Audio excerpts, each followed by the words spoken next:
हम लोग CUET UG 2025 के कुछ इम्पॉर्टेंट इंफॉर्मेशन को जानेंगे।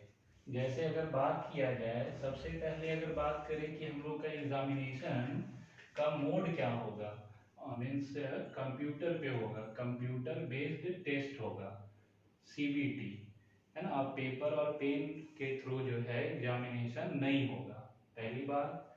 दूसरी बात कि मीडियम क्या होगा हमारे एग्जामिनेशन का, तो हम लोगों को टोटल यहाँ पे 13 इंडियन लैंग्वेज दिया गया, इसमें से कोई भी एक लैंग्वेज हम लोग चुन सकते हैं।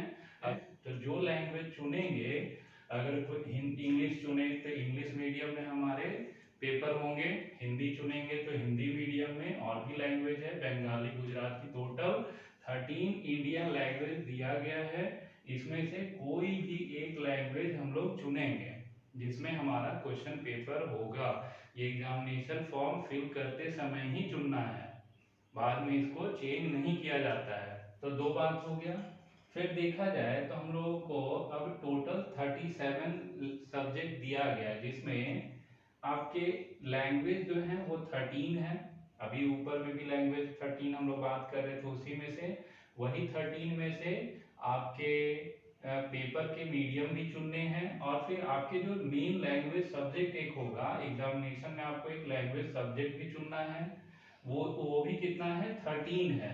इन्हीं 13 लैंग्वेज में से आपको कोई एक लैंग्वेज पेपर लेना है। फिर उसके बाद 23 डोमेन सब्जेक्ट है, ये आप अपने जो ग्रेजुएशन में जो कोर्स आप चुनना चाहते हैं उस कोर्स के अकॉर्डिंग आपका डोमेन सब्जेक्ट आपको चुनना है।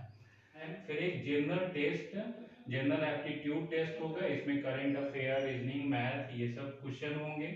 तो भाई टोटल आप इस तरह से जनरली लोग 5 सब्जेक्ट, मैक्सिमम मैक्सिमम 5 सब्जेक्ट आप चुन सकते हैं। 5 में ही आपका एक लैंग्वेज सब्जेक्ट भी इंक्लूड रहेगा और एक जनरल एप्टीट्यूड टेस्ट भी इंक्लूड रहेगा। मीन्स डोमेन सब्जेक्ट आप मैक्सिमम कितना ले सकते हैं, 3। टोटल क्वेश्चन की बात करें तो अब हर सब्जेक्ट में 50 क्वेश्चन होंगे टोटल, चाहे वो लैंग्वेज का हो या डोमेन सब्जेक्ट का हो या जनरल एप्टीट्यूड टेस्ट का हो, हर पेपर में टोटल 50 क्वेश्चन होगा और सारे क्वेश्चन कंपलसरी होंगे। पहले एक दो पेपर पहले जो एग्जाम होते थे उसमें एक दो डोमेन सब्जेक्ट में ऐसा होता था कि 60 क्वेश्चन दिए जाते थे और 50 बनाने होते थे, मतलब 10 ऑप्शनल होते थे। लेकिन अब ऐसा नहीं है, अब चाहे आपका लैंग्वेज सब्जेक्ट हो, डोमेन सब्जेक्ट हो या जनरल एप्टीट्यूड टेस्ट हो, टोटल 50 क्वेश्चन रहेगा, जिसमें आपको 50 में 50 आपको बनाना है। फिर टाइम की बात करें तो टाइम आपको हर पेपर के लिए 60 मिनट का मिलेगा, मतलब 1 आवर में आपको 60 मिनट में आपको 50 क्वेश्चन करना है। फिर अगर शिफ्ट की बात करें तो एक ही शिफ्ट में सारे पेपर नहीं होंगे, अलग अलग शिफ्ट में होंगे, अलग अलग डे भी हो सकता है। वो सब आपको जब एडमिट कार्ड आएगा उस समय सब क्लियर किया जाएगा। कि अब हर एक करेक्ट आंसर के लिए कितना, तो 5 नंबर दिया जा रहा है, 5 मार्क्स दिया जा रहा है, और अगर आप गलत बनाते हैं तो 1 नंबर काटा जाएगा। तो ये हो गया।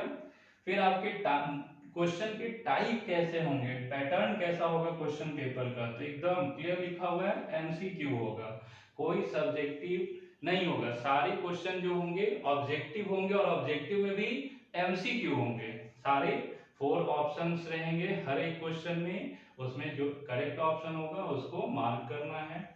अगर डेट ऑफ एग्जामिनेशन का बात किया जाए तो 8 मई से 1 जून के बीच में, और ये अभी एस्टिमेटेड है, अभी फिक्स नहीं है, ये आगे भी जा सकता है, लेकिन एक एस्टिमेटेड डेट दे दिया गया कि हाँ भाई 8 मई से 1 जून के बीच में आपके सारे एग्जामिनेशन हो जाएंगे। इस बार जो CUET का जो एग्जामिनेशन होगा 2025 में, उसमें कितने यूनिवर्सिटी ज्वाइंट हैं इसका एक लिस्ट दिया गया है NTA के द्वारा। तो अभी इस बार कितने, ये इसमें कुछ सेंट्रल यूनिवर्सिटी भी है, कुछ प्राइवेट यूनिवर्सिटी भी है, कुछ स्टेट यूनिवर्सिटी भी है। टोटल 46 यूनिवर्सिटी है इस बार। ये चेंज होते रहते हैं, डायनेमिक है, ये फिक्स नहीं कि भाई इस बार 46 है तो भाई हमेशा 46 ही रहता है, ऐसा नहीं, इस बार है। तो भाई एक लिस्ट है, इसको आप खुद से भी देख सकते हैं। टोटल यहाँ 28 हो गया।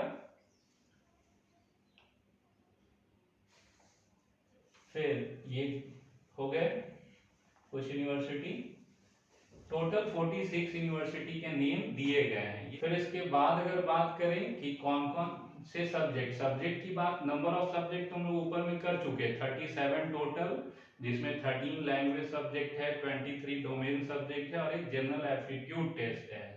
तो अब ये सब्जेक्ट सारे लैंग्वेज के नेम भी यहाँ दिए गए हैं। ऐसे लैंग्वेज का नेम ऊपर में भी था, वो सब मीडियम जो चुन रहे थे हम लोग, बात कर रहे थे मीडियम ऑफ एग्जामिनेशन का, वहां पे भी इन ब्रैकेट लैंग्वेज का नाम दिया हुआ था, यहाँ पे भी दिया हुआ है। आप लैंग्वेज देखिए, ये पेपर होंगे हमारे, एक लैंग्वेज पेपर लेना है हम लोगों को, एक जनरल एप्टीट्यूड टेस्ट और एक लैंग्वेज, ये दो कंपलसरी है, ये दोनों लेना ही लेना है। रहा डोमेन सब्जेक्ट, तो डोमेन सब्जेक्ट हमारे यूनिवर्सिटी और कोर्स पे डिपेंड करेगा। और ये नहीं कि हाँ हम अगर साइंस से थे तो साइंस के ही डोमेन सब्जेक्ट हमको चुनने हैं, फिजिक्स केमिस्ट्री मैथ ही चुनना है। कॉमर्स से थे तो कॉमर्स का ही सब्जेक्ट यहाँ पे लेना है सीयूईटी के लिए, आर्ट्स से थे तो आर्ट्स का ही कोई पेपर हम लोगों को लेना है। ये नहीं, पीछे क्या था वो नहीं देखना है, आगे आप किस कोर्स में एडमिशन लेना चाहते हैं, किस यूनिवर्सिटी में लेना चाहते हैं, इस पे डोमेन सब्जेक्ट डिपेंड करता है। तो डोमेन सब्जेक्ट के नाम भी यहाँ पे दिए हुए हैं। मैक्सिमम 3 डोमेन सब्जेक्ट आप चुनेंगे।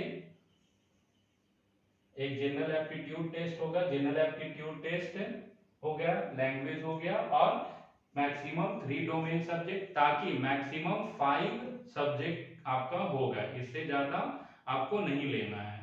तो इस तरह से आज हम लोग कुछ इंपॉर्टेंट इंफॉर्मेशन जाने जो कि एनटीए के द्वारा हम लोगों के सीयूईटी 2025 एग्जामिनेशन के लिए इशू किया गया था, उस पर हम लोग बात किए।